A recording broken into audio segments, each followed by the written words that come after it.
Preparativos para a enchente. Entrada do 26º dia do 9º mês do ano em que o albatroz veio aos salões do sudoeste. Com exceção da pessoa escondida, todos os mortos encontram-se no caminho das águas da enchente. No domingo, comecei o trabalho de colocá-los em segurança. Peguei um cobertor e transferi todos os ossos do homem da lua de biscoitos. Peguei um cobertor e transferi todos os ossos do homem da lata de biscoitos para ele, todos exceto os que estão dentro da lata de biscoitos. Amarrei o cobertor com um cordão de algas marinhas.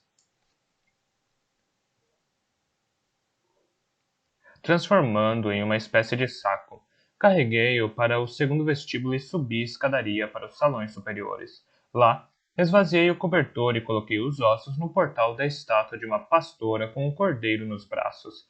Depois voltei para pegar a lata de biscoitos. Fiz o mesmo com as pessoas da alcova e as crianças dobradas carregando cada uma delas a escadaria acima. Qualquer que fosse a escadaria mais próxima de sua habitação regular, e depositando-as com cuidado em um dos salões superiores. Não tirei o homem do couro de peixe, mantendo-o enrolado no cobertor. Ele tem tantos fragmentos pequenos de ossos que tenho medo de perder alguns. Da mesma forma, deixei a criança dobrada, aninhada em um cobertor, mas porque queria que ela se sentisse segura em um lugar desconhecido. Levei quase 3 dias inteiros para concluir a tarefa. Os ossos de cada pessoa morta pesam entre 2,5 kg a 4,5 kg, e as escadarias têm 25 metros de altura. Ainda assim, achei que foi bom fazer um trabalho físico árduo. Impediu-me de ficar o tempo todo obcecado pelos danos que o outro causou a mim e meus temores em relação a 16. Eu não tinha esquecido o filhote de albatroz, agora uma ave muito grande. Fiz uma série de cálculos para descobrir como o 43º vestíbulo seria afetado pela enchente e fiquei aliviado ao descobrir que haveria, no máximo, uma fina camada de água. Os albatrozes me consideravam um amigo, mas não creio que me permitiriam carregar o filhote deles escadaria acima, e em qualquer embate entre nós com certeza me venceriam. Ontem foi terça-feira, o dia em que normalmente iria à minha reunião com o outro. Não foi. Será que ele ficou desconfiado? Ou apenas achou que eu estava ocupado demais me preparando para a enchente? A estátua de um anjo preso em uma roseira, atrás da qual mantenho meus diários e o índice, fica a cerca de 5 metros do chão. É provável que seja alta o suficiente para mantê-los protegidos da enchente.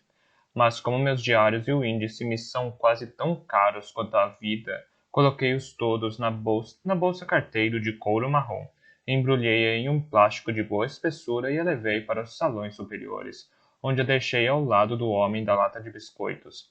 Arrumei todo o meu equipamento de pesca, sacos de dormir, potes e panelas, tigelas, colheres e outros pertences em lugares altos fora do alcance da enchente. Minha última tarefa foi recolher as tigelas plásticas restantes, as que uso para captar água doce. Tinha acabado de recolher as últimas do 14º salão do sudoeste e estava voltando com elas para o terceiro salão do norte. No caminho, passei pelo primeiro salão do oeste. Este é o salão que contém as estátuas de gigantes com chifres, aquelas imensas figuras que emergem lutando com todas as forças e com rostos contorcidos das paredes de cada lado da porta do leste. Notei algo perto do canto nordeste do salão e fui espiar. Era uma bolsa feita de algum tecido cinza e, ao lado dela, havia 2 objetos de lona preta. A bolsa tinha cerca de 80 centímetros de comprimento, 50 centímetros de largura e 4 centímetros de profundidade.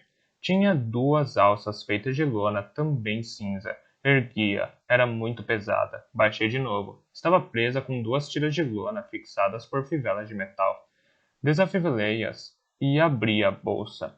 Tirei todos os conteúdos. Eram os seguintes: uma arma, um volume de material dobrado feito de um plástico denso e pesado. Este era de longe o maior objeto ali dentro. Ocupava a maior parte do espaço e era de cor azul, preta e cinza. Um pequeno recipiente cilíndrico com uma tampa presa continha outros pequenos objetos cujo uso era pouco claro.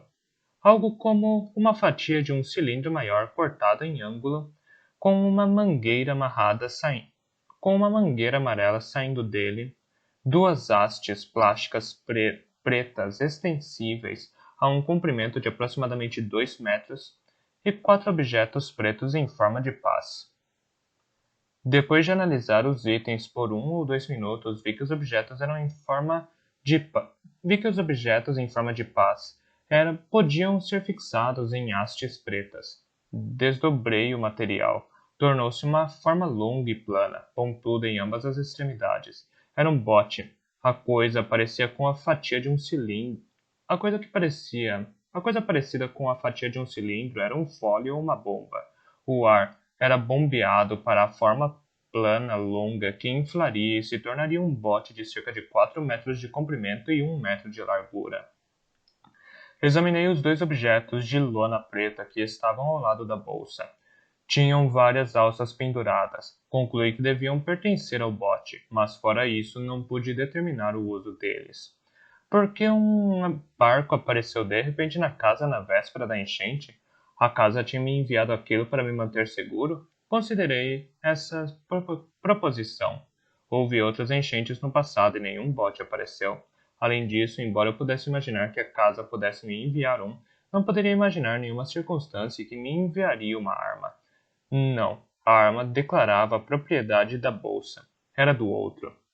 Dobrei o bote e coloquei tudo de volta na bolsa na mesma ordem. Tudo exceto a arma. Peguei-a e segurei por algum tempo, pensando. Poderia pegá-la e descer a grande escadaria no primeiro vestíbulo para os salões inferiores. Poderia jogá-la nas marés. Recoloquei a arma na bolsa e afivelei-a. Retornei ao terceiro salão do norte. Onda. Entrada do 27º dia do 9º mês do ano em que o albatroz veio aos salões do sudoeste. Hoje foi o dia da enchente. Acordei na minha hora de sempre. Meus nervos estavam cheios de tensão e meu estômago estava contraído. O dia estava frio e pude notar pelo toque do ar em minha pele que já chovia nos vestíbulos. Não tinha apetite. Mesmo assim, esquentei um pouco de sopa e me obriguei a tomá-la. É importante manter o corpo bem nutrido. Lavei a panela e a tigela e guardei meus últimos pertences atrás de estátuas altas. Coloquei meu relógio. Faltavam 15 para as 8. Minha tarefa mais importante era encontrar 16 e garantir a segurança dela. Mas quanto à melhor maneira de realizá-la, isso estava longe de ficar claro. Eu tinha certeza de que o outro havia montado uma armadilha para 16. Muito provavelmente havia prometido encontrá-la em determinado salão, a determinada hora, para explicar como encontrar Matthew Rose Sorensen. O que significava que o modo mais confiável de encontrar 16 era procurar pelo outro, mas eu não queria me aproximar dele se pudesse evitar. Lembrei-me das palavras do profeta. Quanto mais perto 16 estiver, mais perigoso Catherley se tornará. Minha esperança era encontrar 16 antes que ela encontrasse o outro. Fui para o primeiro vestíbulo, fiquei parado sob a chuva cinza e aguardei, na esperança de que ela aparecesse. Entre 9 horas e 10 horas, procurei nos salões adjacentes. Nada. Às 10 em ponto, voltei ao primeiro vestíbulo. Às 10h30, comecei a caminhar entre o primeiro vestíbulo e o sexto salão do noroeste. Segui o caminho traçado nas orientações de 16. Percorri esse caminho 6 vezes, mas não encontrei. Estava ficando bastante apreensivo. Voltei ao primeiro vestíbulo. Já eram 11h30, em 2 salões a oeste e ao norte dali. Em 2 salões a oeste e a norte dali, no 9º vestíbulo, a primeira maré já estava subindo, pela escadaria do extremo leste. Uma delicada camada de água estava correndo sobre o chão dos salões vizinhos. Não havia nada a fazer. Eu devia procurar o outro. Tinha acabado de tomar essa decisão quando, em um instante, ele apareceu na minha frente. Por que 16 não podia fazer isso? O outro caminhava depressa, atravessando o primeiro vestíbulo de leste a oeste. A cabeça dele estava baixa contra a chuva. As roupas eram muito diferentes das que normalmente usava. Jeans, um suéter velho, tênis e, sobre o suéter, um estranho tipo de arreio. Colete salva-vidas, pensei. Ou melhor, Matthew Rose Sorensen pensou nisso dentro da minha cabeça. O outro não me viu. Entrou no primeiro salão do oeste, seguiu em silêncio e me escondi em um nicho perto da porta. Ele foi direto até a bolsa contendo o bote inflável e começou a esvaziá-la. Esperei o tempo todo, atento a 16. O outro estava desatento e talvez ainda houvesse tempo suficiente para interceptá-lo se ela entrasse no salão. A certa distância atrás do outro, na extremidade do salão, pude ver o brilho da luz no chão. Uma fina camada de água estava passando pelas portas do noroeste. Olhei meu relógio. Há 5 salões ao sul e ao oeste dali, no 22º vestíbulo, outra maré já estava subindo, rolando a escadaria acima. O outro desenrolou o bote, conectou a pequena bomba e começou a bombear com o pé. O bote inflou pouco a pouco de modo eficiente. A água estava enchendo o segundo e o terceiro salões do sudoeste. Eu podia ouvir o baque surdo das ondas batendo nas paredes. Então, me ocorreu. 16 era inteligente, ao menos tão inteligente quanto eu, talvez até mais. Ela não sabia nada sobre a enchente, mas não confiaria no outro. Esperaria e observaria como eu estava fazendo na esperança de que Matthew Rose Sorensen aparecesse. De repente, tive uma imagem mental de 16 e de mim escondidos no primeiro salão do oeste, um esperando pelo outro aparecer. Não podia me dar ao luxo de permanecer escondido por mais tempo. Desci do nicho e caminhei em direção ao outro. Ele olhou para cima e fez uma careta quando me aproximei. Não parou de bombear o bote. Cerca de 2 metros à esquerda estava a bolsa cinza, então vazia, e ao lado dela, descansando sobre o chão, a arma prateada. Onde diabos você esteve? Perguntou o outro com um tom de desprazer e raiva. Por que não estava lá na terça-feira? Procurei por toda parte. Não lembro se você disse que 10 salas serão inundadas. Não lembro se você disse que 10 salas serão inundadas ou 100. Na bomba, o pé dele diminuía a velocidade. O bote inflável estava quase cheio de ar e o pé encontrava mais resistência. Tive de mudar meus planos. Um saco, mas Rafael está vindo para cá. E gostemos ou não, vamos dar um fim nisso. Então, não me venha com nenhuma bobagem, certo? Porque eu juro, Piranesi, já estou farto de todo mundo. Visitei-o em meados de novembro, falei. Era um pouco depois das 4, um poente azul e frio. Ele parou de bombear. O bote tinha então uma forma roliça com a superfície retesada e redonda. O passo seguinte é anexar os assentos, disse o outro. São aquelas coisas pretas ali. Passe para mim, sim? Ele apontou para as 2 engenhocas cujo uso eu não tinha adivinhado. Quando a sala inundar, você e eu estaremos neste caiaque. Se Rafael tentar entrar conosco ou se pendurar nele, use seu remo para acertar as mãos e a cabeça dela. A tarde tinha sido tempestuosa, falei, e as luzes dos carros estavam desfiguradas pela chuva. As calçadas eram colagens de folhas negras. Ele estava remexendo nas válvulas por onde o ar havia entrado. O quê? Perguntou irritado. Do que você está falando? Pode se apressar e me passar aqueles assentos? Precisamos ser rápidos. Ela estará aqui a qualquer momento. Quando cheguei à casa dele, ouvi música. Continuei. Um Requiem. Aguardei que ele atendesse a porta, acompanhado por um Berlioz. Berlioz. Então parou o que estava fazendo. Endireitou-se e olhou para mim com atenção pela primeira vez. Franziu a testa. Eu não. Berlioz? Falei. A porta se abriu. Dr. Catterley? Perguntei. Ele congelou ao som do próprio nome. Os olhos se arregalaram. Do que você está falando? Perguntou outra vez, com uma voz enrouquecida de medo. Battersea, respondi. Você me perguntou uma vez se eu me recordava de Battersea. E agora me recordo. Bum! Bum! A maré do 22º vestíbulo estava ficando mais vigorosa. Estava atingindo as paredes do segundo e do terceiro salão do sudoeste com mais força. Você ouviu a mensagem dela, disse ele. Sim, respondi.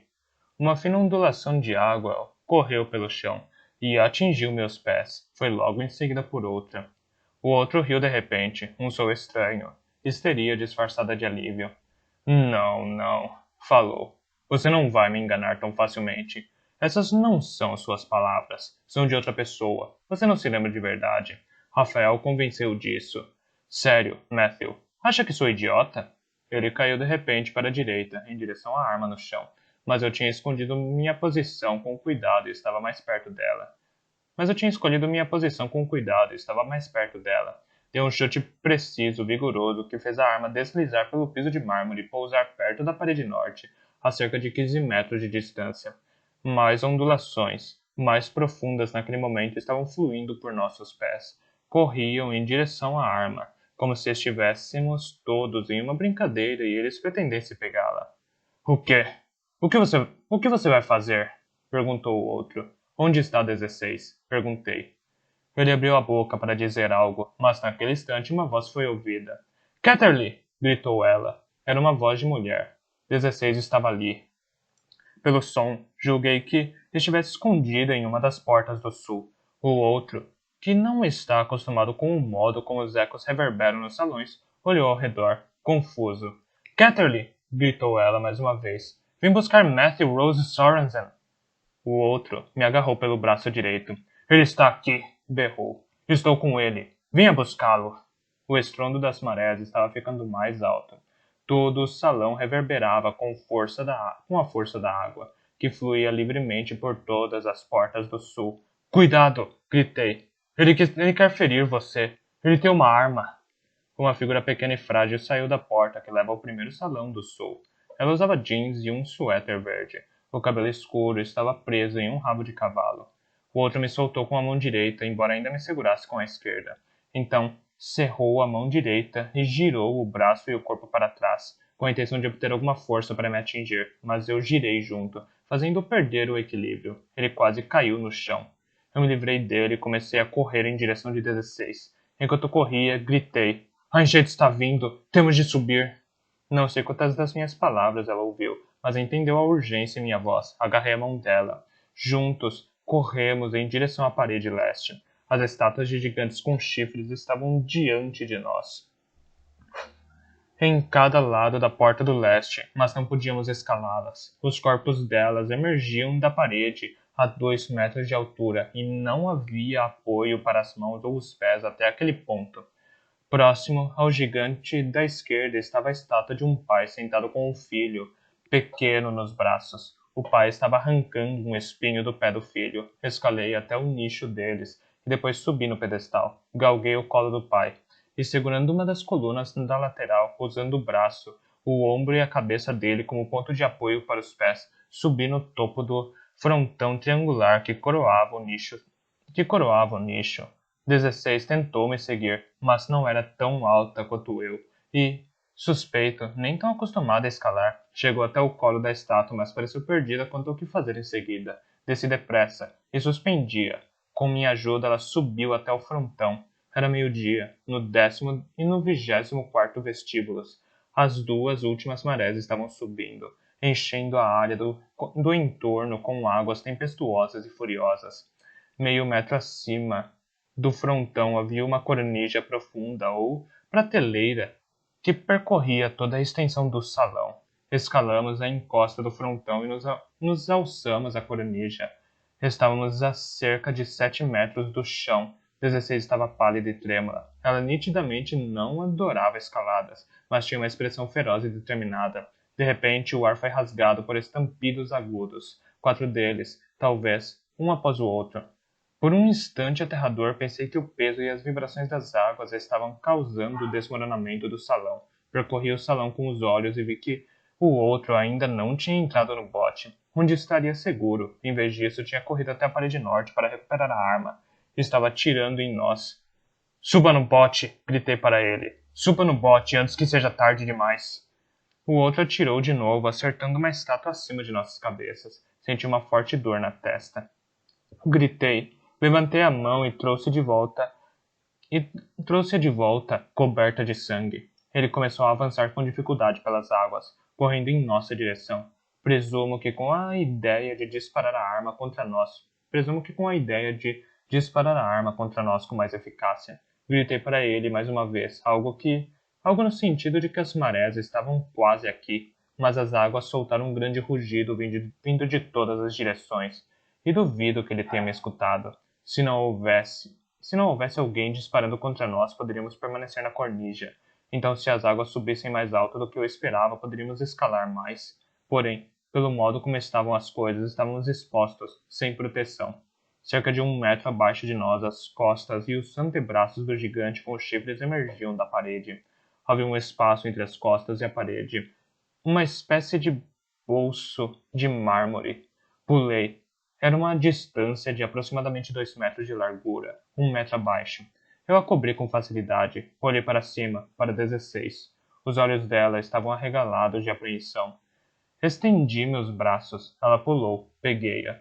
Então, estávamos protegidos da arma do outro pelo corpo do gigante. Eu me levantei sobre as costas de mármore para olhar sobre o ombro da estátua. O outro havia se afastado de nós e estava tentando chegar ao bote, mas tinha deixado passar tempo demais. As águas estavam na altura dos joelhos e as ondas, em uma disputa, tentavam arrastá-lo. À medida que ele chapinhava, parecia ficar mais pesado. O bote, por sua vez, ficava mais leve, mais livre. Dançava nas águas, girava de uma parte a outra do salão.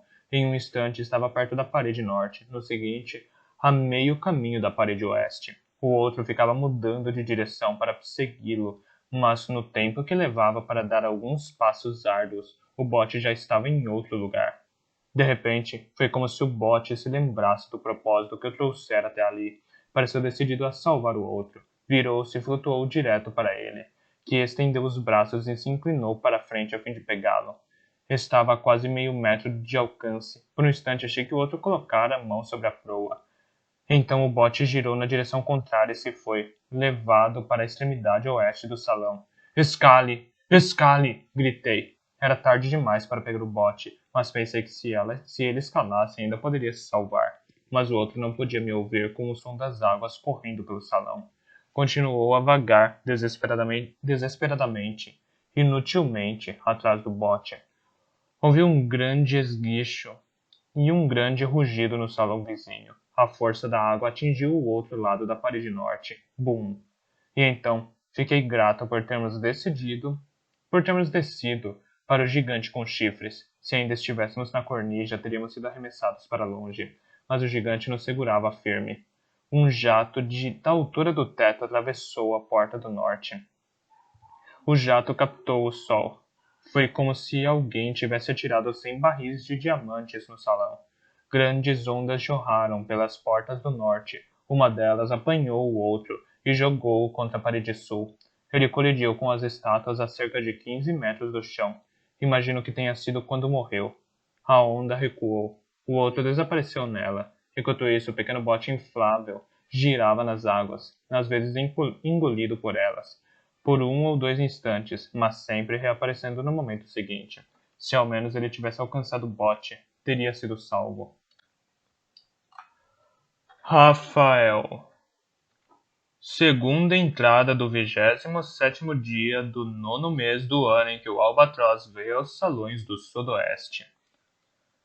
Ondas se chocaram contra a parede sul. Explosões de jato branco encheram o salão. As águas cobriam as estátuas da fileira da base. A cor das águas era um cinza tempestuoso e as profundezas negras. Várias vezes ondas passaram sobre nossas cabeças, mas caíram no instante seguinte. Ficamos encharcados, ficamos entorpecidos, ficamos ofuscados, ficamos ensurdecidos, mas sempre ficamos a salvo. O tempo passou. As ondas se dissiparam, as águas tornaram-se pacíficas, começaram a escorrer pelas escadarias e os salões inferiores. As cabeças das estátuas da fileira da base reapareceram acima da superfície. Durante todo esse tempo, 16 e eu não tínhamos nos falado.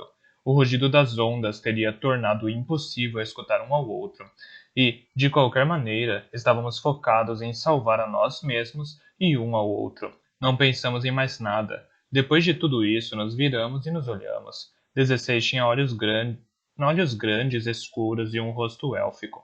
Estava com uma expressão solene. Era um pouco mais velha do que eu, cerca de 40 anos, pensei. O cabelo molhado era preto. Você é Rafael? Falei. Sou Sarah Rafael, disse ela. Você é Matthew Rose Sorensen? E você é Matthew Rose Sorensen. Desta vez, ela formulou a frase como uma afirmação, não uma pergunta. Com certeza, era prematuro. Teria sido melhor manter a pergunta. Mas é claro, se ela tivesse formulado uma pergunta, eu não saberia como responder. Ele conhecia você? Perguntei. Quem me conhecia? Falou ela. Matthew Rose Sorensen. Matthew Rose Sorensen conhecia você? Por isso que você veio até aqui? Ela ficou em silêncio, absorvendo o que eu acabara de dizer. Então, falou com cautela. Não, você e eu nunca nos conhecemos. Então, por quê? Sou policial, respondeu ela. Ah, proferi. Ficamos em silêncio. Nós dois ainda estávamos atordoados com o que havia acontecido.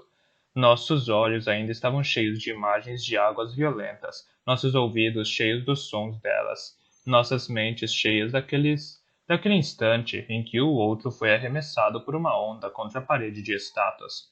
Naquele momento não tínhamos nada a dizer um ao outro. Rafael voltou sua atenção para questões práticas. Examinou o ferimento na minha testa e disse que não era muito profundo. Achou que eu não fora atingido por uma das balas disparadas pelo outro, mas mais provável que eu tivesse sido arranhado por um caco de mármore estilhaçado. O nível das águas continuou a descer, quando não estava mais alto do que os pedestais da fileira de estátuas da base. Comecei a refletir sobre como desceríamos do gigante com chifres. Não poderíamos voltar pelo mesmo caminho pelo qual viemos, pois envolveria um salto para a Cornija acima. Não achei que Rafael conseguiria fazer isso. Na verdade, eu também não tinha certeza de conseguir. Vou buscar algo para ajudá-la a descer, expliquei a ela. Não se preocupe, voltarei o mais rápido que puder. Desci do torso do gigante e caí. As águas chegavam até minhas coxas. Caminhei com dificuldade até o terceiro salão do norte e escalei as estátuas até os lugares onde guardam meus pertences. Tudo estava molhado dos jatos, mas nada estava encharcado. Peguei minhas redes de pesca, uma garrafa de água doce e algumas algas marinhas secas. É importante manter o corpo hidratado e nutrido. Voltei para o primeiro salão do oeste. As águas já tinham baixado um pouco mais e só chegavam aos meus joelhos. Escalei o gigante com chifres outra vez. Dei um pouco de água a Rafael e a fiz comer um pouco das algas secas, embora eu não ache que ela tenha gostado. Então, amarrei as redes de pesca uma na outra e as prendi a um dos braços do gigante. Ficaram pendendo até uma altura de 0,5 metro acima do chão. Mostrei a Rafael como usá-las para descer. Andamos pelas águas até o primeiro vestíbulo e subimos a grande escadaria para ficar fora do alcance delas. Sentamo-nos. Nossas roupas estavam coladas no corpo de tão encharcadas. Meu cabelo, que é escuro e encaracolado, estava tão cheio de gotas quanto uma nuvem. Chovia toda vez que me mexia. As aves nos encontraram lá. Muitas espécies diferentes, gaivotas prateadas, gralhas, melros e pardais, reuniram-se nas estátuas e nos corrimãos e tagarelaram comigo em diferentes vozes. Vai passar logo, falei para elas. Calma. O quê? Perguntou Rafael, assustada. Não entendi. Eu estava falando com as aves, expliquei. Elas estão alarmadas com a grande quantidade de água por toda parte. Estou lhes dizendo que logo vai passar.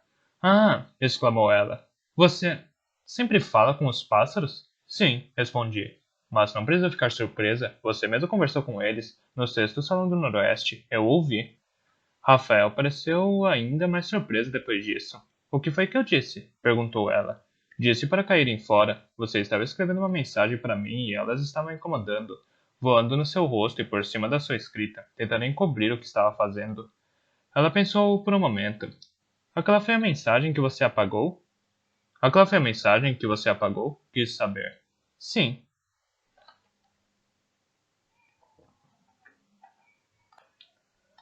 Aquela foi a mensagem que você apagou? Quis sa- Sim. Por que você fez isso? Porque o outro. Porque Dr. Catherine me disse que você era minha inimiga e que ler o que você escreveu me enlouqueceria. Então apaguei a mensagem, mas ao mesmo tempo queria lê-la, então não apaguei tudo. Não estava sendo muito racional. Ele tornou as coisas muito difíceis para você? Sim, suponho que sim. Fez-se um silêncio. Nós dois estamos encharcados e com frio, disse Rafael. Talvez devêssemos ir? Ir para onde? Perguntei. Para casa, respondeu ela. Quer dizer, podemos ir para minha casa nos secar e então eu posso levar você para a sua. Estou em casa, falei. Rafael olhou ao redor, para as águas sombrias e cinzentas lambendo as paredes, e para as estátuas gotejantes. Não disse nada. Normalmente é muito mais seco do que isso, falei depressa, caso ela estivesse pensando que meu lar era inóspito e úmido. Mas não era o que ela estava pensando. Há algo que preciso lhe contar, declarou Rafael. Não sei se você se lembra disso, mas tenho uma mãe e um pai. E duas irmãs e amigos. Ela me olhou com atenção. Você se lembra? Balancei a cabeça. Estão procurando por você? Continuou ela. Mas não sabiam o lugar exato onde procurar. Estão preocupados. Estiveram. Eu então desviou o olhar mais uma vez em busca das palavras certas para expressar os pensamentos. Sofreram por não saber onde você estava, completou. Refleti sobre aquilo. Lamento que a mãe, o pai, as irmãs e os amigos de Matthew Rose Sorensen sofram, falei, mas realmente não entendo o que isso tem a ver comigo. Você não se considera Matthew Rose Sorensen? Não, respondi. Mas você tem o rosto dele? Argumentou ela. Sim. E as mãos dele? Sim. E os pés e o corpo dele?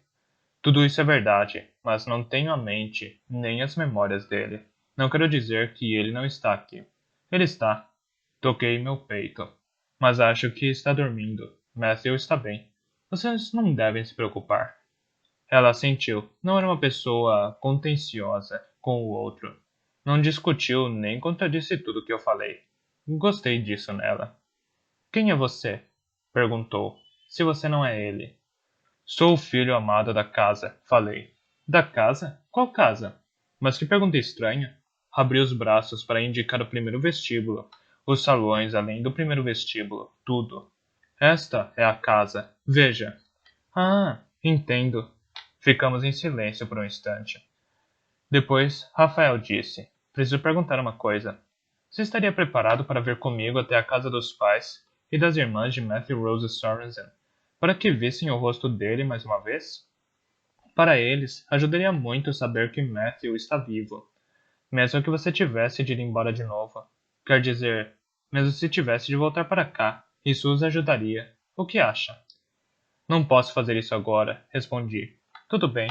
Preciso considerar as necessidades do homem da lata de biscoitos, e da criança dobrada, e das pessoas da alcova. Só tenho a mim para cuidar deles. Estão em um ambiente desconhecido e podem se sentir desorientados. Tenho de devolvê-los aos lugares atribuídos a eles. Há outras pessoas aqui? Perguntou Rafael, surpresa. Sim. Quantos? 13. As que acabei de dizer e também a pessoa escondida, mas a pessoa escondida reside em um dos salões superiores e não foi afetada pela enchente. Então não houve necessidade de movê-la. 13 pessoas? Os olhos escuros de Rafael estavam regalados de espanto.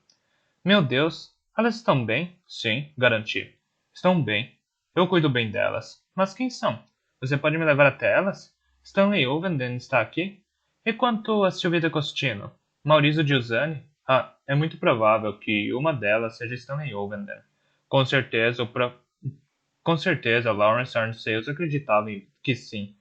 Outra pode ser Silvia D'Agostino e outra Maurizio Giussani. Infelizmente não tenho ideia de quem seja quem. Como assim? As pessoas se esqueceram de quem são? O que dizem? Ah, elas não falam muito. Na verdade, estão todas mortas. Mortas? Sim. Ah, Rafael levou um instante para processar isso. Estavam mortas quando você chegou? Perguntou ela. Eu fiz uma pausa. Era uma pergunta interessante. Eu nunca tinha feito antes. Acho que sim, falei. Acho que todas morreram há muito tempo, mas como não me lembro de chegar aqui, não posso ter certeza. Chegar aqui foi algo que aconteceu com Matthew Rose Sorensen, não comigo. Sim, imagino que faça sentido. Mas como exatamente você cuida delas? Eu me certifico de que estejam em boas condições, tão completas e arrumadas quanto possível. Levo oferendas de comida e bebida e ninféias. E converso com elas. Você não tem mortos próprios nos seus salões? Tenho sim. Você não leva oferendas a eles? Não fala com eles? Antes que Rafael pudesse responder a isso, outro pensamento me ocorreu. Eu disse que há 13 mortos, mas isso está incorreto. O Dr. Catterley se juntou a eles. Devo encontrar seu corpo e prepará-lo para jazer com os outros. Bate as mãos uma com a outra. Então, Como você vê, tenho muitas tarefas para realizar e não consigo pensar em deixar estes salões no momento. Rafael assentiu. Tudo bem, disse ela. Temos muito tempo. Então estendeu a mão e, um tanto sem jeito, mas também com gentileza, apoiou-se em meu ombro. No mesmo instante, e para meu enorme constrangimento, comecei a chorar. Grandes gemidos soluçantes surgiram em meu peito, e lágrimas brotaram dos meus olhos. Não pensei que fosse eu quem chorava. Era Matthew Rose Sorensen chorando através de mim. O choro durou um longo tempo até desvanecer em arfadas ruidosas e ofegantes. Rafael ainda estava com a mão em meu ombro. Desviou o olhar com muito tato enquanto eu enxugava os olhos e o nariz com as costas das mãos. Você vai voltar? Perguntei. Mesmo que eu não vá com você agora, vai voltar? Voltarei amanhã, disse ela. Vai ser tarde da noite, tudo bem? Como vamos nos encontrar? Vou esperar por você aqui, falei. Não importa o quanto esteja tarde, vou esperar até você chegar. E vai pensar no que eu disse? Sobre ver os pais e as irmãs de Matthew Rose Sorensen? Sim, respondi. Vou pensar nisso. Rafael foi embora, desaparecendo no espaço sombrio entre os dois minotauros no canto sudeste do vestíbulo. Meu relógio havia parado, mas estimei que era o fim da tarde. Eu estava sozinho, exausto, faminto e molhado. Voltei me arrastando pelas águas até o terceiro salão do norte. A água ainda tinha meio metro de profundidade. Subi e examinei as algas marinhas secas que uso para fazer fogueiras. Infelizmente foram todas banhadas pelas grandes ondas. Não podia acender o fogo, não podia cozinhar coisa alguma. Peguei meu saco de dormir, também úmido, e o levei para o primeiro vestíbulo. Deitei em um degrau alto e seco da grande escadaria. Meu último pensamento antes de dormir foi: ele está morto. Meu único amigo. Meu único amigo. Eu consolo o Dr. Catterley. Entrada do 28º dia do 9º mês do ano em que o albatroz vê os salões do sudoeste. Encontrei o corpo do Dr. Catterley em uma curva da escadaria no 8º vestíbulo. Ele havia sido arremessado contra as paredes e estátuas. As roupas estavam em farrapos. Desvencilhei-o da balaustrada, alinhei-o e recompus os braços e as pernas. Peguei sua pobre cabeça quebrada em meu colo e a segurei entre as mãos. Sua boa aparência se foi, falei para ele. Mas você não deve se preocupar com isso. Esta condição desagradável é apenas temporária. Não fique triste, não tenha medo. Vou colocá-la em algum lugar onde peixes e aves podem arrancar toda essa carne dilacerada. Ela logo desaparecerá, e então você será um belo crânio com belos ossos. Vou colocá-la em ordem e poderá descansar à luz do sol e das estrelas. As estátuas olharão para baixo para você, em uma bênção. Sinto muito por ter ficado com raiva. Desculpe-me. Não encontrei a arma. As marés devem tê-la levado para as profundezas. Porém, de manhã, mais tarde, encontrei o bote do Dr. Catterley, ainda se arrastando nas águas do primeiro salão do oeste, e que então não passavam da altura do tornozelo. Estava praticamente intacto. Queria que você o tivesse salvado, falei para o bote. Não o senti responder de forma alguma. Parecia sonolento, cochilando, apenas meio vivo, sem águas apressadas para animá-lo. Não era mais o demônio que dançara nas ondas, primeiro zombando do Dr. Catterley e depois abandonando-o. Tenho pensado no que Rafael disse sobre a mãe, o pai, as irmãs e os amigos de Matthew Rose Sorensen. Talvez eu deva enviar uma mensagem explicando que ele agora vive dentro de mim, que está inconsciente, mas perfeitamente seguro, e que sou uma pessoa forte e criativa que cuidará dele com zelo, igual cuido de todos os outros mortos. Vou perguntar a Rafael o que ela acha dessa ideia. Quando as sombras incidiram sobre o primeiro vestíbulo, Rafael retornou. Segunda entrada do 28º dia do 9º mês do ano em que o albatroz vê os salões do sudoeste. Quando as sombras incidiram sobre o primeiro vestíbulo, Rafael retornou. Nós nos sentamos em um degrau da grande escadaria, como antes, Rafael possuía um pequeno dispositivo luminoso, como o que o outro tinha. Ela bateu os dedos nele e produziu um raio de luz branco amarelado para iluminar as estátuas e os nossos rostos. Contei-lhe meu plano de escrever para a mãe, o pai, as duas irmãs e os amigos de Matthew Rosa Sorensen, mas por algum motivo ela não achou que fosse uma boa ideia. Como devo chamar você? Perguntou. Me chamar? Estranhei. Por qual nome? Se não é Matthew Rosa Sorensen, então como devo chamar você? Ah, entendi. Suponho que poderia me chamar de Parei. O Dr. Catterley costumava me chamar de Piranesi, expliquei. Ele disse que era um nome relacionado a labirintos, mas acho que talvez estivesse zombando de mim. Provavelmente, concordou Rafael. Ele era esse tipo de cara. Ficamos um pouco em silêncio, e então ela disse: Gostaria de saber como encontrei você? Muito, afirmei. Havia uma mulher. Suponho que não se lembre dela. Seu nome era Hung Harold Scott. Escreveu um livro sobre Lawrence Arne Sayles. 6 anos atrás, você entrou em contato com ela, contou que também estava pensando em escrever um livro sobre Arne Sayles, e vocês dois tiveram uma longa conversa. Depois, ela nunca mais teve notícias suas. Em maio deste ano, a senhora Scott telefonou para a faculdade em Londres onde você trabalhava, pois queria saber o que havia acontecido com o livro, se ainda o estava escrevendo. Na faculdade disseram a ela que você estava desaparecido, que estava desaparecido praticamente desde a primeira vez que vocês dois tinham conversado. Isso despertou nela todos os tipos de suspeita, porque a senhora Scott sabia das pessoas que desapareceram no círculo de Arne Sayles. Você era a quarta. A quinta, se contarmos Jimmy Ritter. Então ela nos contatou. Foi a primeira vez que nós, quer dizer, a polícia, soubemos que havia alguma conexão entre você e Arne Sayles. Quando conversamos com as pessoas remanescentes do círculo dele, Bannerman, Hughes, Catterley e o próprio Arne Sayles, ficou óbvio que algo estava acontecendo.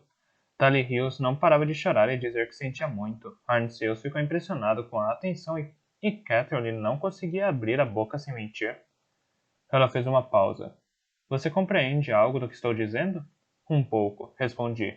Matthew Rose Sorensen escreveu sobre todas as pessoas. Sei que elas estão ligadas a Lawrence Arne-Sayles. Ele contou a você onde eu estava? Disse que faria isso? Quem? Lawrence Arne-Sayles? Rafael demorou um momento para processar aquilo. Você falou com ele? Perguntou ela em tom de incredulidade. Sim. Ele veio aqui? Sim. Quando? Mais ou menos 2 meses atrás. E não se ofereceu para ajudá-lo? Não se ofereceu para tirá-lo daqui? Não. Mas para ser honesto, se ele tivesse oferecido, não desejaria partir. Na verdade, ainda não tenho certeza se quero. Uma coruja pálida saiu planando do primeiro salão do leste para o primeiro vestíbulo. Pousou em uma estátua no alto da parede sul, onde brilhou alva na escuridão. Já vi corujas representadas em mármore. Muitas estátuas as incorporam, mas nunca tinha visto uma contraparte viva até então. A aparição dela estava, eu tinha certeza, relacionada à vinda de Rafael e à partida do Dr. Catterley. Era como se o princípio da morte fosse substituído pelo princípio da vida. As coisas, pensei, estavam se acelerando. Rafael não percebeu a coruja. Ela disse: Você está certo. Arnseus nos contou a verdade na mesma hora. Falou que você estava no labirinto. Mas é claro. Bem, pensamos que ele estava apenas tentando nos enrolar, e de fato era. E de fato era isso. Ele estava apenas tentando nos enrolar. Meus colegas aturaram por um tempo, mas acabaram desistindo dele. Tive uma ideia diferente. Pensei, ele gosta de falar. É só deixá-lo fazer isso. Acabará dizendo algo útil. Ela bateu os dedos no pequeno dispositivo luminoso, que falou com a voz arrogante e arrastada de Lawrence Arnsey. Você acha que toda a minha fala sobre outros mundos é irrelevante, mas não é. É absolutamente essencial. Matthew Rose Sorensen tentou entrar em outro mundo. Se não tivesse feito isso, não teria desaparecido, como você disse. A voz de Rafael respondeu a ele. Algo na tentativa fez com que ele desaparecesse? Sim. Lawrence Arnseyles mais uma vez. Algo aconteceu com ele durante esse ritual, seja o que for? Por quê? Onde esses rituais acontecem? Você quer saber se nós o executamos na beira de um precipício e ele tropeçou e caiu? Não, nada disso. Além do mais, não precisa necessariamente ter sido um ritual. Eu mesmo nunca os uso. Mas por que ele faria isso? Perguntou Rafael. Por que realizaria o ritual ou faria seja o que for? Nada no que ele escreveu sugere que acreditava em suas teorias. Muito pelo contrário, na verdade. Ah, convicção. Convicção, respondeu Arnsales, colocando uma ênfase profunda e sarcástica na palavra. Por que as pessoas sempre pensam que é uma questão de convicção? Não é. As pessoas podem acreditar no que quiserem. Eu realmente não dou a mínima. Mas, se ele não acreditasse, por que tentar? Porque ele tinha dois neurônios e reconheceu que o meu cérebro era um dos grandes intelectos do século XX, talvez o maior de todos, e ele queria me entender. Então fez a tentativa de chegar a outro mundo, não porque pensasse que o outro mundo existia, mas porque pensou que a tentativa em si lhe revelaria algo sobre meu pensamento, sobre mim. E agora você vai fazer o mesmo? Eu? Perguntou Rafael, surpresa. Sim, e você vai fazer isso exatamente pela mesma razão que Rosa Sorensen fez. Ele queria entender meu pensamento. Você quer compreender o dele. Ajuste suas percepções da maneira que estou prestes a descrever. Realize as ações que vou traçar, e então você saberá. Saberei o que, Lawrence? Saberá o que aconteceu com Matthew Rosa Sorensen. É simples assim? É simples assim. Rafael bateu os dedos no dispositivo. As vozes silenciaram. Não achei que fosse uma má ideia tentar, disse ela. E entender o que você estava pensando no momento em que desapareceu. Arnseios descreveu o que fazer, como voltar ao modo de pensamento pré-racional. Disse que quando eu fizesse isso, veria caminhos ao meu redor, e me falou qual deles escolher. Pensei que ele queria dizer caminhos metafóricos. Foi uma espécie de choque quando descobri que não. Sim, falei. Matthew Rose Sorensen ficou chocado quando chegou aqui. Chocado e assustado, e depois adormeceu, e eu nasci. Mais tarde, encontrei entradas no meu diário que me assustaram. Pensei que devia estar louco quando as escrevi, mas agora entendo que Matthew Rose Sorensen as escreveu. E ele estava descrevendo um mundo diferente. Sim, e o outro mundo tem coisas diferentes. Palavras como Manchester e delegacia de polícia não têm significado aqui, porque essas coisas não existem. Palavras como rio e montanha têm significado, mas apenas porque essas coisas são retratadas nas estátuas. Suponho que essas coisas devam existir no Velho Mundo. Neste mundo, as estátuas representam coisas que existem lá. Sim, concordou Rafael. Aqui, você só pode ver uma representação de um rio ou uma montanha, mas em nosso mundo, o outro mundo, pode ver o rio e a montanha de verdade. Isso me irritou. Não entendo por que você diz que posso ver só uma representação neste mundo, falei com certa hostilidade. A palavra só sugere uma relação de inferioridade. Você falou como se a estátua fosse de alguma forma inferior à própria coisa. Não creio que seja esse o caso em absoluto. Eu diria que a estátua é superior à própria coisa, sendo a estátua perfeita, eterna e não sujeita à decadência. Desculpe, disse Rafael. Não tive a intenção de menosprezar seu mundo. Tudo ficou em silêncio. Como é o outro mundo? Perguntei. Rafael pareceu não saber bem como responder essa questão. Há mais pessoas, falou por fim. Muitas mais? Perguntei de novo. Sim. Chegam a 70? Insisti, escolhendo de propósito um número alto bastante improvável. Sim, respondeu ela. Depois sorriu. Por que você sorri? Questionei. É a maneira como você levanta sua sobrancelha para mim. Esse olhar suspeito, bastante altivo. Sabe com quem se parece quando faz isso? Não? Quem? Você se parece com Matthew Rose Sorensen. Com fotos dele que eu vi. Como sabe que existem mais de 70 pessoas? Eu quis saber. Você mesmo as contou? Não, mas tenho quase certeza, disse ela. Nem sempre é um mundo agradável, o outro mundo. Há muita tristeza. Então fez uma pausa. Muita tristeza, repetiu. Não é como aqui. Suspirou. Preciso que entenda uma coisa. Se vai voltar comigo ou não é decisão sua. Catherley enganou você. Ele manteve aqui com mentiras e enganação. Não quero enganar você. Só deve vir se quiser. Se eu ficar aqui, você vai voltar a me visitar? Perguntei. Com certeza, disse ela. Outras pessoas. Entrada do 29º dia do 9º mês do ano em que o albatroz veio aos salões do sudoeste. Desde que consigo me lembrar, tenho vontade de mostrar a casa para alguém. Eu costumava imaginar que a 16ª pessoa estava ao meu lado e eu contaria a ela coisas como: agora entramos no primeiro salão do norte. Observe quantas belas estátuas. À sua direita você verá a estátua do velho segurando a maquete de um navio. À sua esquerda está a estátua de um cavalo alado e seu potro. Imaginei que visitaríamos os salões inundados juntos. Agora descemos por esta fenda no chão. Baixamos pela alvenaria decaída e entramos no salão de baixo.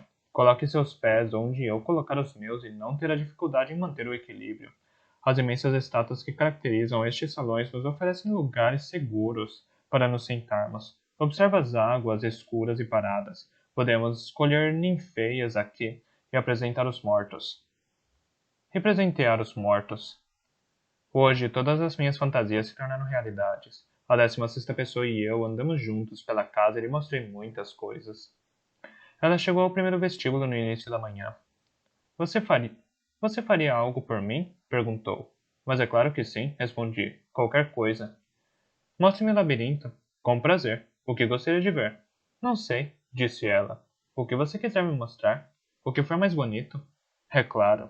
O que eu realmente queria mostrar era tudo, mas isso era impossível. Meu primeiro pensamento foram os salões inundados, mas lembrei que Rafael não gostava de escalar.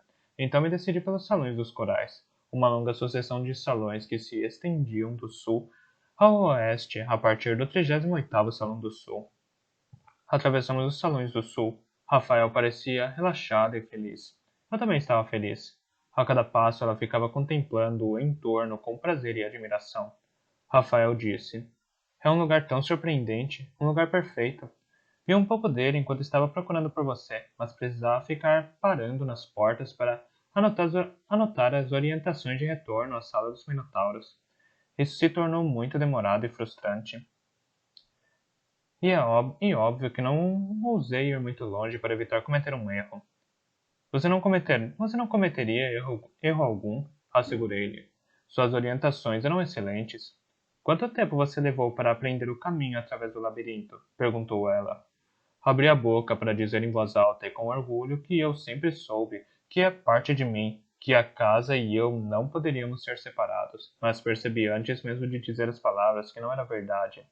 Lembrei-me de que costumava marcar as portas com giz da mesma maneira que Rafael, e do medo que eu tinha de me perder. Sacudi a cabeça. Não sei, falei. Não consigo me lembrar. Tudo bem tirar fotos? Ela ergueu o dispositivo luminoso. Ou não é? Não sei. Isso é desrespeitoso de alguma forma? Claro que pode tirar fotos, respondi. Tirei fotos algumas vezes para o Dr. Catterley, mas fiquei contente pela pergunta. Mostrou que, assim como eu, ela tinha consideração pela casa, vendo-a como algo merecedor de respeito, algo que Dr. Catterley nunca aprendeu. Ele parecia de certa forma incapaz disso. No 10º Salão do Sul, fiz um desvio para o 14º Salão do Sudoeste, a fim de mostrar a Rafael as pessoas da alcova. Existem, como já expliquei antes, 10 delas e o esqueleto de um macaco. Ela as observou com seriedade, pousou a mão com gentileza em um dos ossos, a tíbia de um dos machos. Era um gesto que transmitia conforto e tranquilidade. Não tenham medo, vocês estão seguros. Estou aqui. Não sabemos quem são, falou. Pobres criaturas. São as pessoas da alcova, respondi. Harn Sales provavelmente assassinou pelo menos uma delas. Talvez tenha assassinado todas. Foram palavras solenes. Antes que eu pudesse decidir como me sentia em relação a elas, Rafael se virou para mim e falou com intensidade. Desculpe. Me desculpe mesmo. Fiquei espantado, até um pouco alarmado. Ninguém nunca foi tão gentil comigo quanto Rafael. Ninguém nunca fizera mais por mim. O fato de ela se desculpar pareceu inapropriado. Não, não, murmurei, e levantei as mãos para repelir as suas palavras. Mas ela continuou com uma expressão triste e zangada. Ele nunca será punido pelo que fez a você, ou pelo que fez a eles. Repassei isso na minha cabeça vezes sem conta e não há nada que eu possa fazer. Nada de que ele possa ser acusado, não sem muitas explicações nas quais literalmente ninguém vai querer acreditar. Então deu um suspiro profundo. Eu disse que este mundo é perfeito, mas não é. Existem crimes aqui, assim como em qualquer outro lugar. Uma onda de tristeza e desamparo tomou conta de mim. Eu queria afirmar que as pessoas da alcova não foram assassinadas por arnceios, embora não tenha nenhuma evidência para apoiar a afirmação, e a probabilidade seja de que pelo menos uma delas foi. Mas eu queria, mais do que tudo, que Rafael se afastasse delas, para que eu pudesse parar de pensar nas pessoas da alcova, do modo como ela pensava, como pessoas assassinadas, e voltasse a pensar nelas da maneira que sempre pensei, como pessoas boas, gentis e pacíficas. Continuamos nosso caminho, parando muitas vezes para admirar uma estátua particularmente impressionante.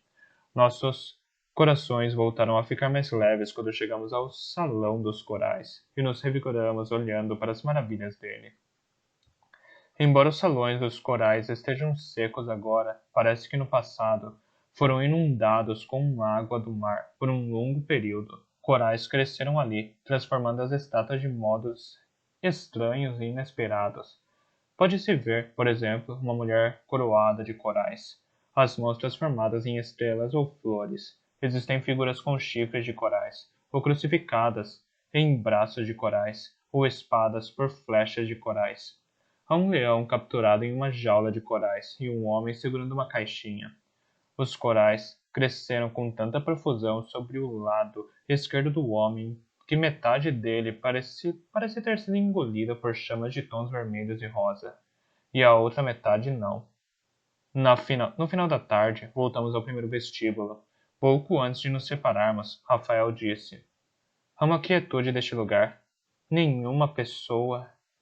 Ela falou a última parte como se fosse a maior vantagem do mundo. Você não gosta das pessoas dos seus salões? Perguntei, intrigado. Gosto delas, respondeu ela, sem muito entusiasmo. Gosto delas, em sua maioria. Algumas delas, nem sempre as entendo. Nem sempre elas me entendem. De- Depois que Rafael foi embora, pensei que ela já havia dito.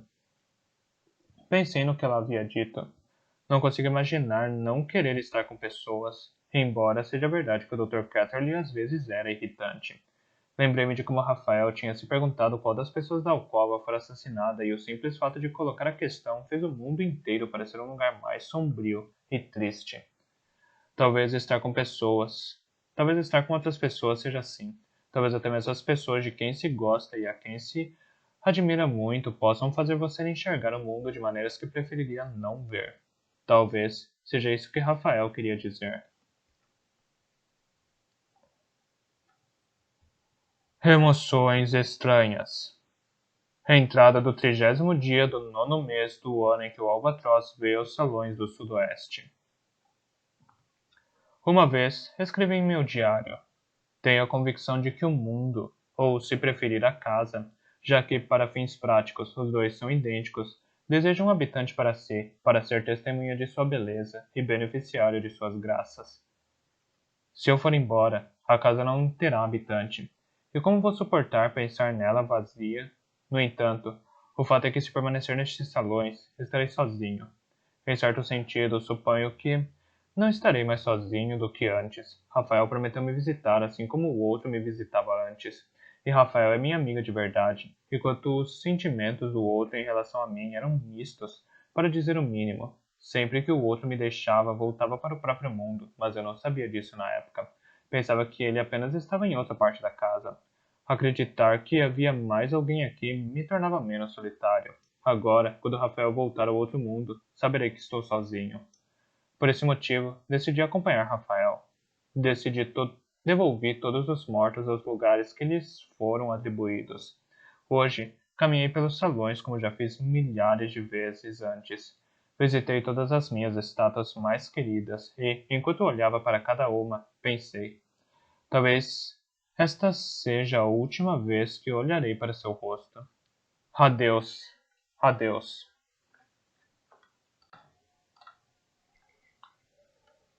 Vou embora. Entrada do primeiro dia do 10º mês do ano em que o albatroz veio aos salões do sudoeste. Esta manhã fui buscar a pequena caixa de papelão com a palavra aquarium e a imagem de um polvo. É a caixa que continha originalmente os sapatos que o Dr. Catterley me deu. Quando ele me disse para me esconder de 16, tirei os enfeites do cabelo e os coloquei na caixa. Mas então, querendo estar bem arrumado quando entrar no novo mundo, passei 2 ou 3 horas colocando de volta todas as coisas bonitas que encontrei ou fiz. Conchas, contas de coral, pérolas, seixos minúsculos e espinhas de peixe curiosas. Quando Rafael chegou, pareceu bastante surpresa com a minha bela aparência. Peguei minha bolsa carteiro com todos os meus diários e minhas canetas favoritas e caminhamos em direção aos 2 minotauros no canto sudeste. As sombras entre eles reluziam de leve. Elas sugeriam a forma de um corredor ou beco com paredes na penumbra, e ao final dele, luzes, centelhas de cores, em movimento que meu olho não conseguia interpretar. Olhei pela última vez para a casa eterna. Estremeci. Rafael segurou minha mão. Então, juntos, caminhamos pelo corredor.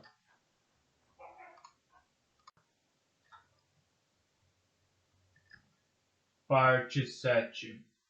Matthew Rose Sorensen.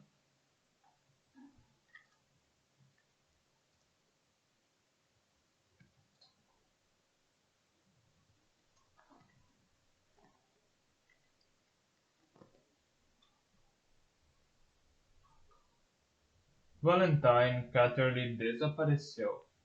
Entrada de 26 de novembro de 2018. Valentine Catterley, psicólogo e antropólogo, desapareceu. A polícia investigou e descobriu que antes do desaparecimento ele fez algumas compras incomuns: uma arma, um caiaque inflável e um colete salva-vidas. Compras essas que todos os seus amigos concordam estavam em completo desacordo com o personagem.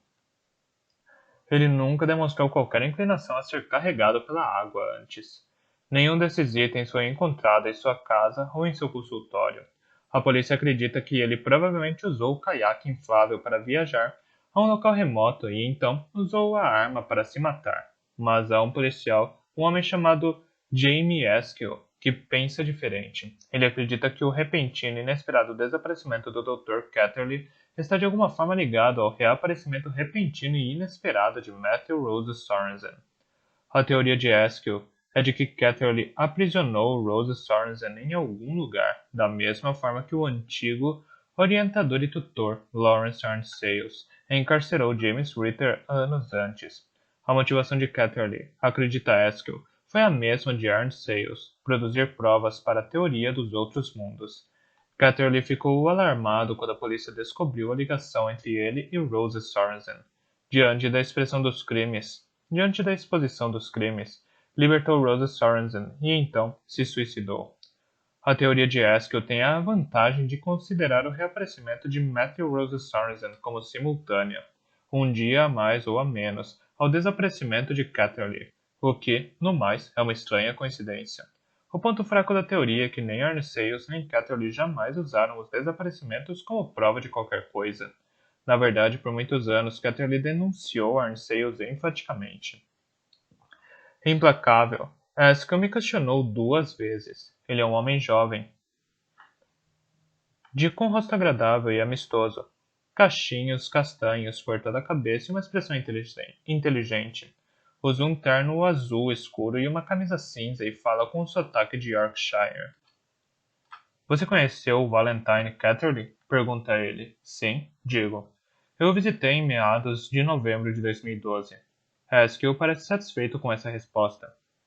Isso foi pouco antes de você desaparecer?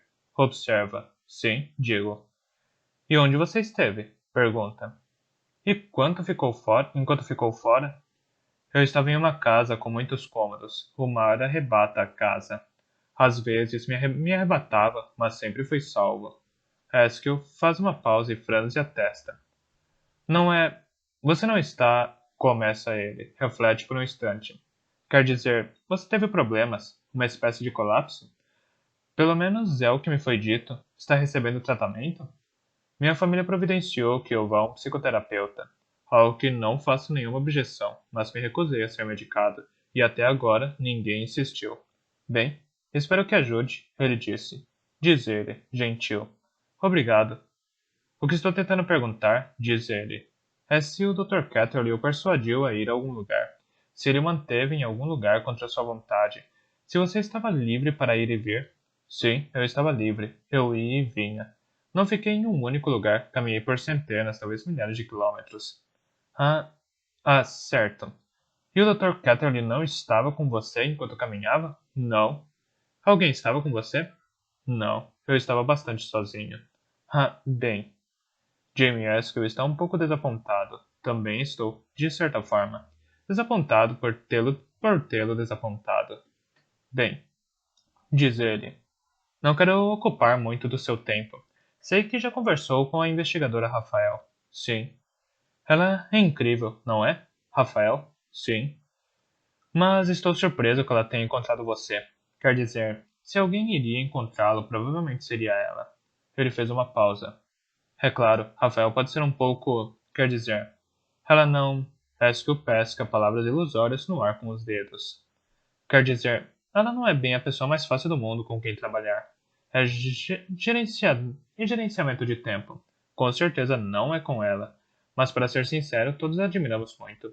É correto admirar Rafael, digo a ele. Ela é uma pessoa extraordinária. Exato. Alguém já contou a você sobre Penny Weller? Não, respondo. Quem ou o que é Penny Weller?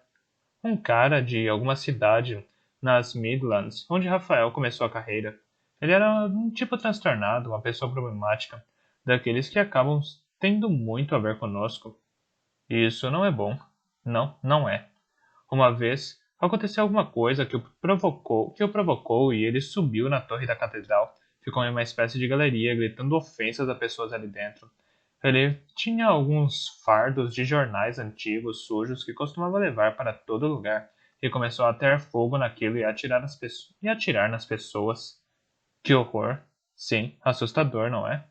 Quando nós, quer dizer, a polícia chegou lá, era noite.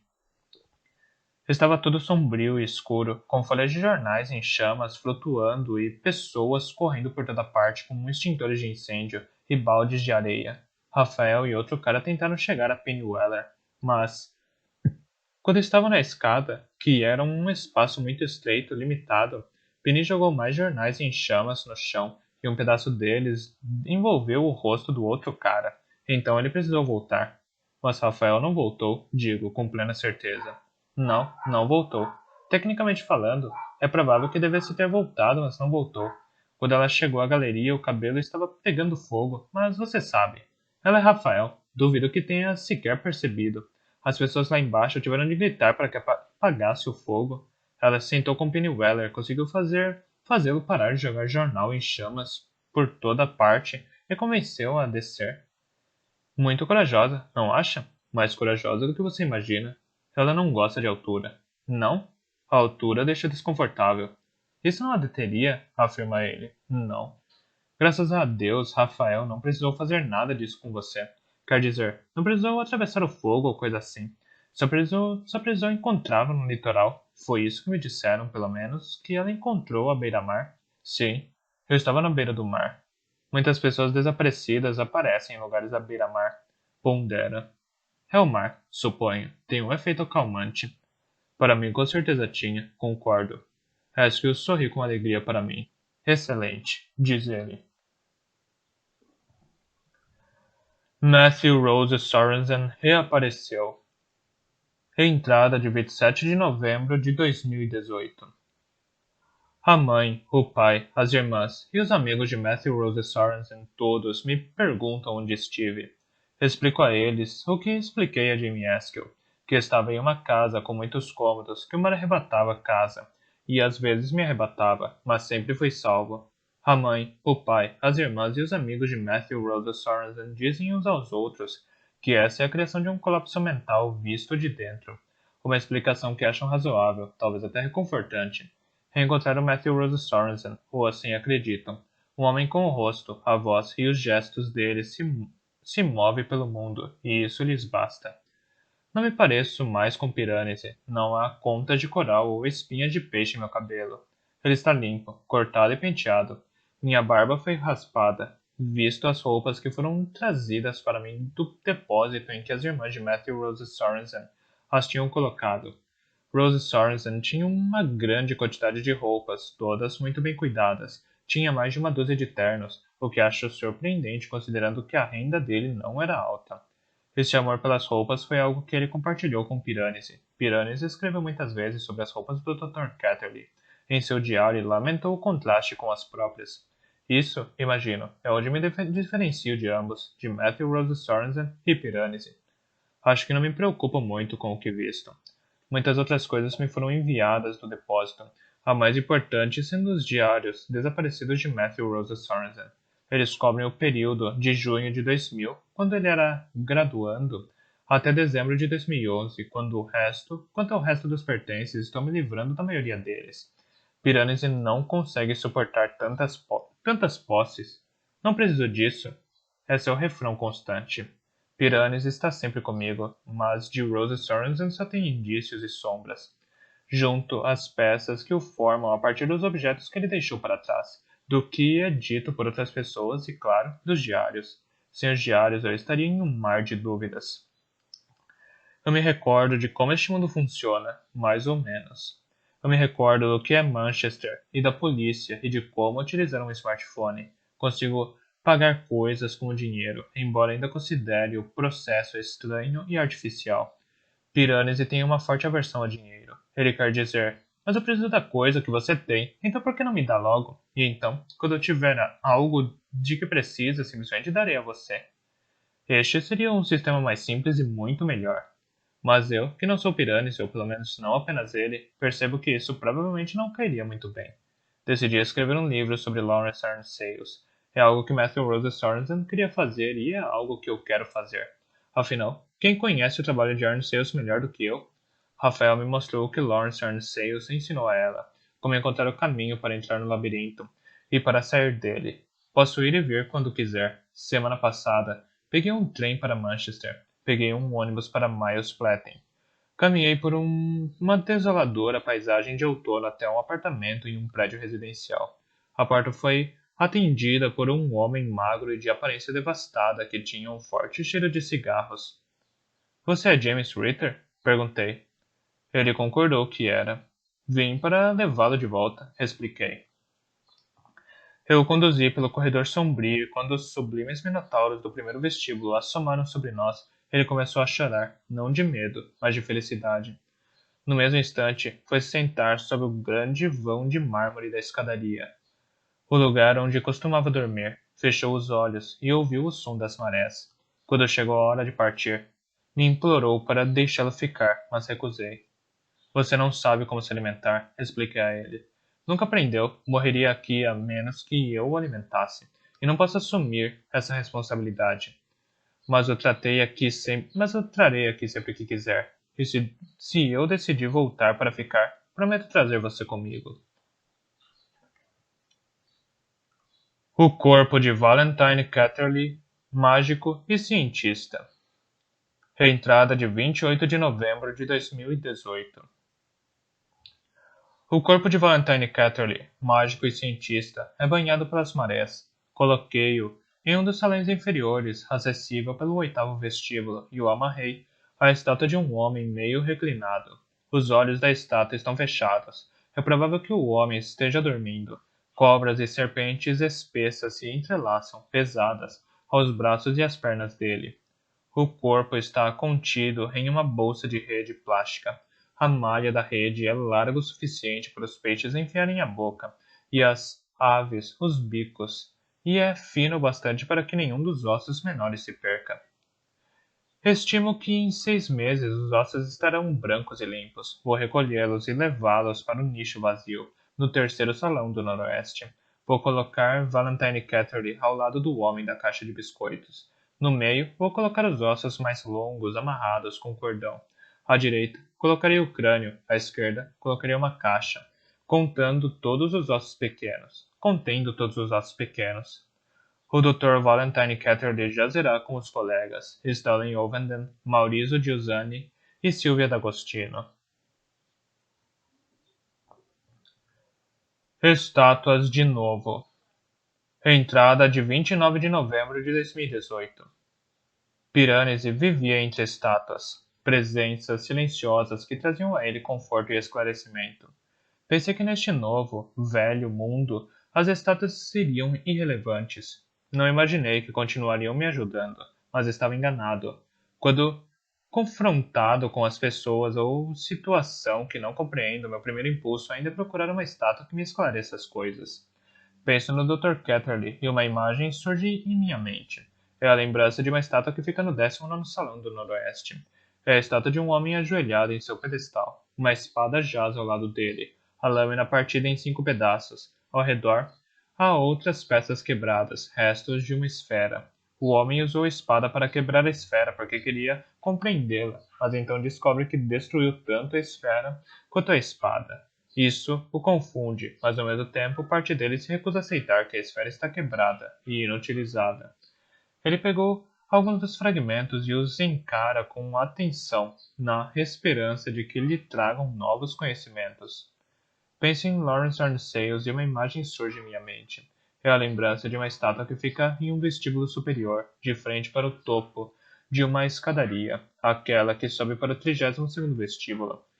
Essa estátua representa um papa herético sentado em um trono, gordo e inchado. Recosta-se no trono, uma massa disforme. O trono é magnífico, mas o tamanho da figura ameaça parti-lo em dois. O homem sabe que é repulsivo, mas pode-se ver pelo rosto dele que a ideia o agrada. Ele se deleita com o pensamento de que é, de alguma maneira, chocante. Sua expressão é uma mistura de riso e triunfo. Olhe para mim, ele parece dizer. Olhe para mim. Penso em Rafael e uma imagem. Não. Duas imagens surgem em minha mente. Na mente de Piranesi, Rafael é representada por uma estátua do 44º Salão do Oeste. Mostra uma rainha em uma carruagem, a protetora de seu povo. Ela é toda bondade, toda gentileza, toda sabedoria, toda maternidade. Essa é a visão que Piranesi tem de Rafael, porque Rafael salvou. Mas escolho uma estátua diferente. Na minha cabeça, Rafael é melhor representada por uma estátua em uma antecâmara que fica entre o 45º e o 62º salões do norte. Essa estátua mostra uma figura caminhando para frente, segurando uma lanterna. É difícil determinar com certeza o gênero da figura. É andrógena na aparência, pelo jeito que ela ou ele ergue a lanterna e olha para o que quer que esteja à frente. Tem-se a sensação de que uma imensa escuridão a cerca. Acima de tudo, tem a sensação de que está só. Talvez por escolha, talvez porque nenhuma outra pessoa foi corajosa o suficiente para segui-la. De todos os bilhões de pessoas deste mundo, Rafael é a que conheço melhor e a quem mais amo. Entendo muito melhor agora, melhor do que Piranesi jamais entenderia, como foi grandioso o que ela fez vindo me encontrar, a magnitude da coragem dela. Sei que Rafael retorna ao labirinto com frequência. Às vezes, vamos juntos, às vezes, ela vai sozinha. A quietude e a solidão a atraem fortemente. Nelas, espera encontrar o que precisa. Isso me preocupa. Não desapareça, digo-lhe com seriedade. Não desapareça. Ela faz uma careta de diversão e arrependimento. Não vou desaparecer, responde. Não podemos ficar salvando um ao outro, acrescento. É ridículo. Ela sorri. É um sorriso com um pouco de tristeza, mas ainda uso perfume, a primeira coisa que reconheci nela. E ainda me faz pensar em luz do sol e felicidade.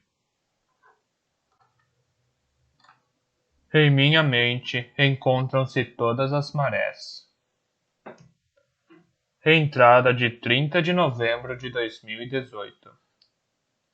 Em minha mente encontram-se todas as marés, seus ciclos, suas vazantes e suas enchentes. Em minha mente encontram-se todos os salões, a interminável precisão deles, os percursos intrincados. Quando este mundo se torna excessivo, quando me canso do barulho, da sujeira e das pessoas, fecho os olhos e digo a mim mesmo o nome de um vestíbulo específico. Então nomeio um salão, imagino que estou percorrendo o caminho do vestíbulo a ele. Observo em detalhes as portas que devo atravessar, as direitas e as esquerdas em que devo virar, as estátuas das paredes pelas quais devo passar. Na noite passada sonhei que estava no 5º salão do norte, diante da estátua do gorila. O gorila apeou do pedestal e veio em minha direção, em um lento caminhar. Ele era branco acinzentado ao luar. Atirei os braços ao redor do pescoço enorme dele. Ele disse O quanto estava feliz por estar em casa. Quando despertei, pensei: não estou em casa. Estou aqui. Começou a nevar. Entrada de 1º de dezembro de 2018. Esta tarde caminhei pela cidade em direção a um café onde ia me encontrar com Rafael. Eram cerca de duas... Eram cerca de 14h30 de um dia que nem chegou a ver luz. Começou a nevar. As nuvens baixas formaram um teto cinza para a cidade. A neve encobriu o barulho dos carros até que ele se tornou quase rítmico. Um barulho constante e abafado, como o som das marés batendo sem parar nas paredes de mármore. Fechei os olhos, sentia-me calmo. Havia um parque. Entrei nele e segui um caminho margeado por uma avenida de árvores altas e antigas cercadas por amplos gramados sombrios. A neve pálida penetrava através dos ramos desfolhados do inverno. As luzes dos carros na estrada distante cintilavam através das árvores. Vermelho, amarelo, branco. Estava tudo muito quieto, embora ainda não fosse um entardecer. Os postes lançavam uma luz tênue. Pessoas iam e vinham pelo caminho. Um idoso passou por mim. Parecia triste e cansado. Tinha veias aparentes nas bochechas e uma barba branca e esriçada. Quando ele fechou os olhos para se proteger da neve que caía, percebi que o conhecia. Ele é um retrato na parede norte do 48º Salão do Oeste. É representado como um rei, com a maquete de uma cidade murada em uma das mãos enquanto ergue a outra em uma bênção. Quis segurá-lo e dizer-lhe: em outro mundo, você é um rei, honroso e bom. Eu vi, mas hesitei um instante a mais e ele desapareceu na multidão. Uma mulher passou por mim com 2 filhos. Uma das crianças tinha uma flauta de madeira nas mãos. Eu também as conhecia. Estão retratadas no 27º Salão do Sul, uma estátua de 2 crianças rindo, uma delas segurando uma flauta. Saí do parque. As ruas da cidade ressurgiam à minha volta. Havia um hotel com um pátio cheio de mesas e cadeiras de metal para as pessoas se sentarem em um clima mais ameno. Hoje, elas estavam cobertas de neve e abandonadas. Uma malha de fios foi estendida de um lado ao outro do pátio. Lanternas de papel foram penduradas nos fios, esferas de um laranja vívido que esvoaçavam e se agitavam com a neve e o vento fraco. As lanternas cor de laranja estremeciam, enquanto ao fundo nuvens de um cinza marítimo percorriam o céu. A beleza da casa é imensurável, sua bondade infinita.